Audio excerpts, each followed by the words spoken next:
Hello friends, this is Joel Staraka. Today I'm going to explain how to create a master page and the user controls for our website.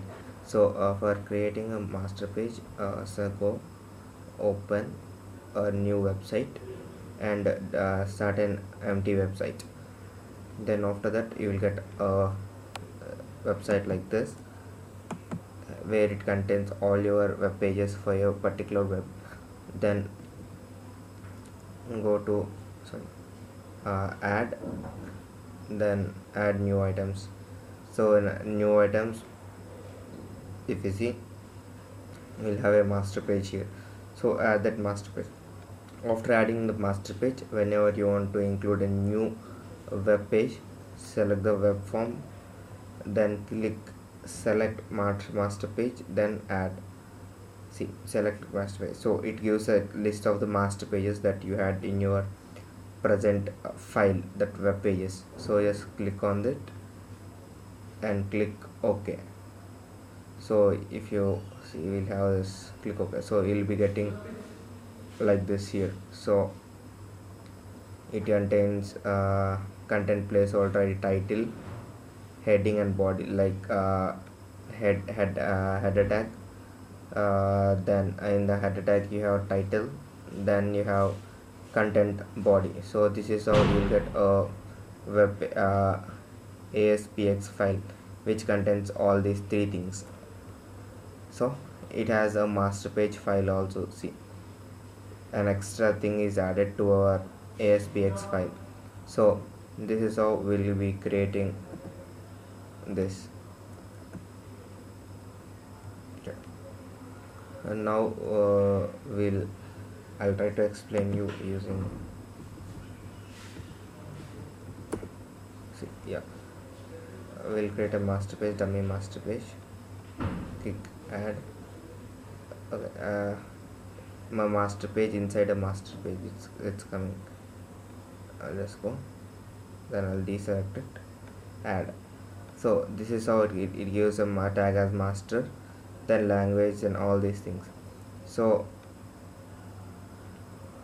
inside this placeholder, your your websites will be loaded, and before that or after this placeholder you can type anything, like you can use anything that will be there in the whole master page, that whole website, whole your project, those things will be there. So for adding this, go to design normally, then tools, we'll see how to add a tree view. So just drag and drop the tree view, so you'll get the tree view. So this will be the navigation bar for it, it will remains the same as it is. Then start edit node, then we can add node. For that we can add subnode, subnode, subnode, then we can add another node, then subnode, add node, subnode. So this is how we can create it, and we can give name here. And for the navigation UR, you can just type it, the navigation UR which you want to give. So if I click like this, these are all the navigations URs I have. So whenever if I want this, I'll just put it. Okay, so whenever the user clicks on it, it goes to this page, this new node. So this is how we can create a tree view here. So this is how this is my main master page which I created for my employee management. So in my div tag I have given width as 25%. So the main that master page contains 25%, and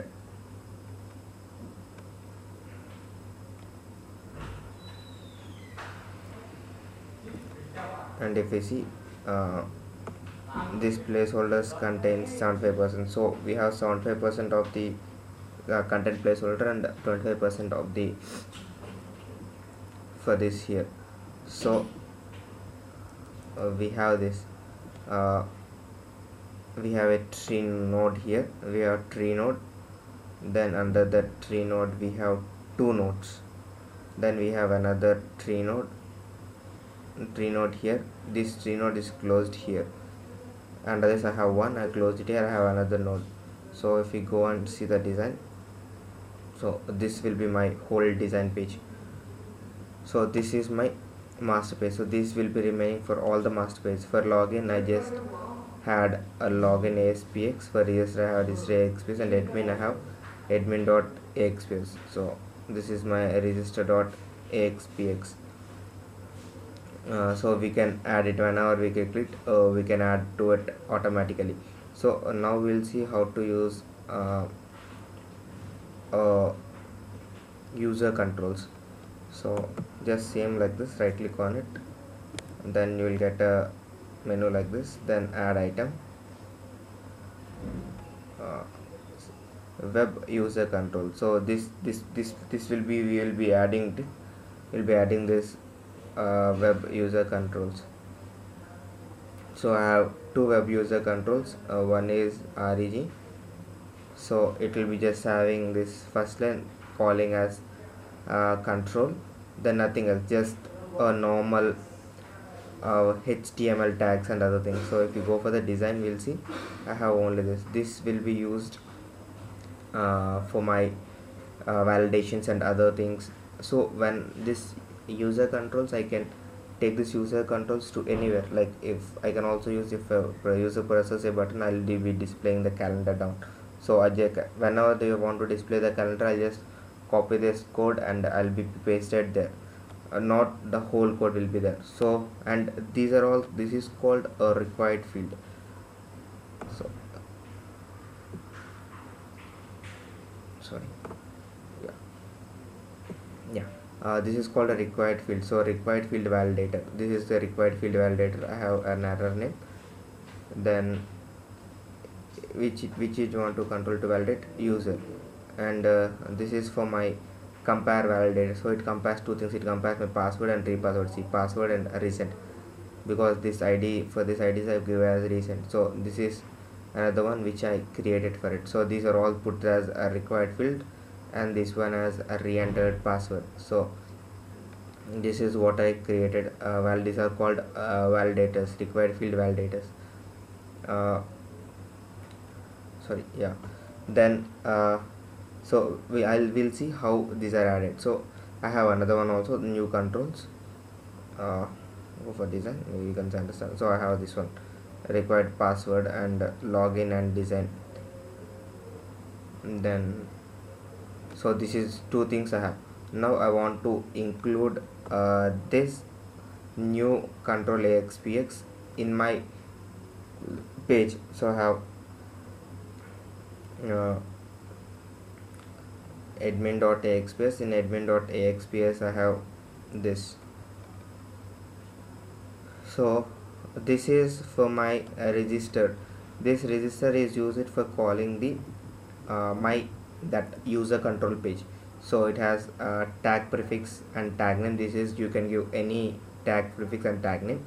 Then as I see, the source is new control.axpx, the register is. So I have this one. So when I want to call this a register or the user control to my page, so whenever I want to call this, I'll just have to call like this. See,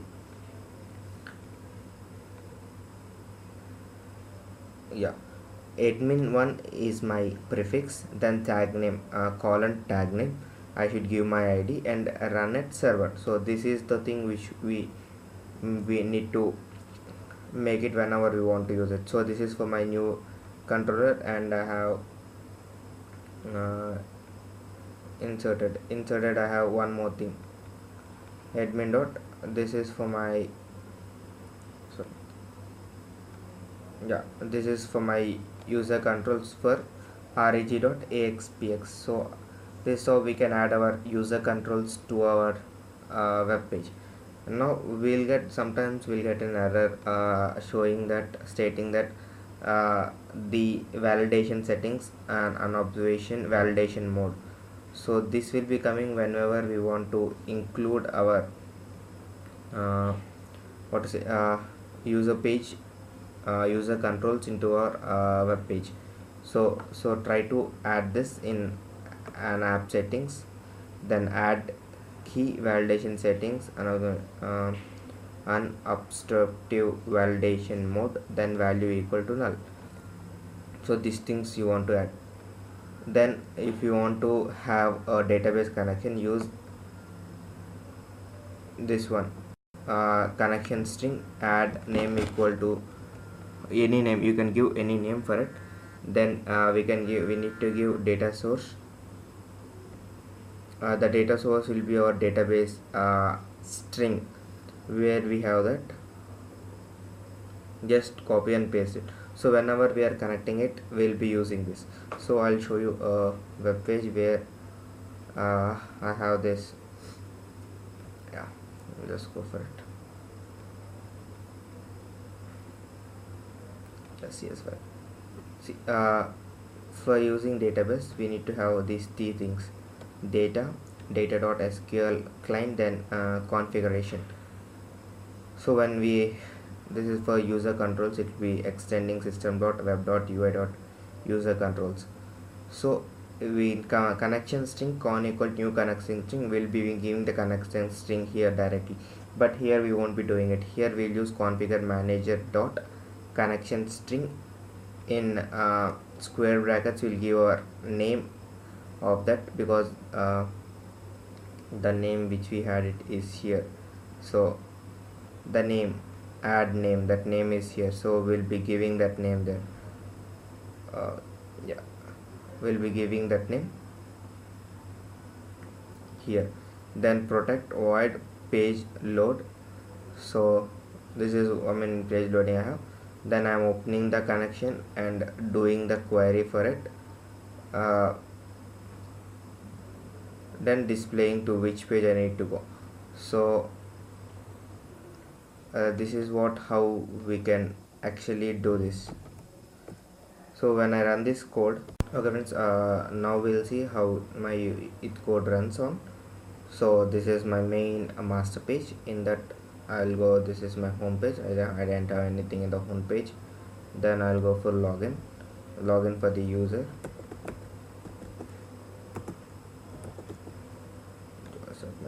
So this is for the user login. Then if you want to update his password, he can update it.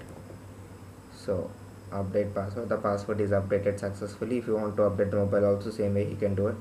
So he can see his details here. Then he can log out. He will go back to the home.axpx. Then register.axpx if they want to register.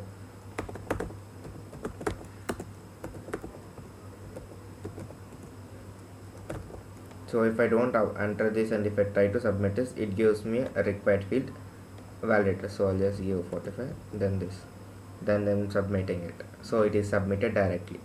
Now go back, and if I want to log in it here,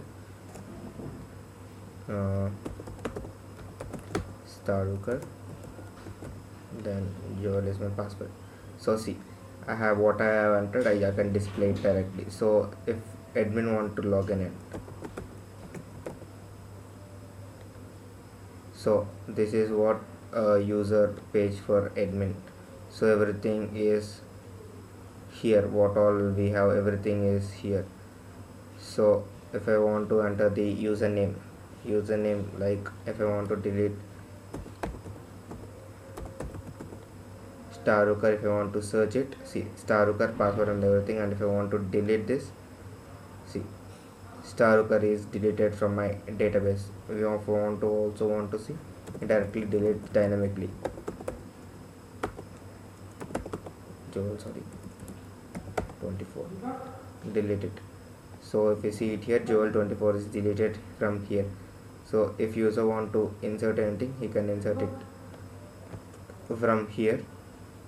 If you want to update it, so you can update it directly from here. So this is how we can update it from here. So this is how user can update it and log in and log out from all these things. So this is how we can use our master page and user controls for our documents. Thanks.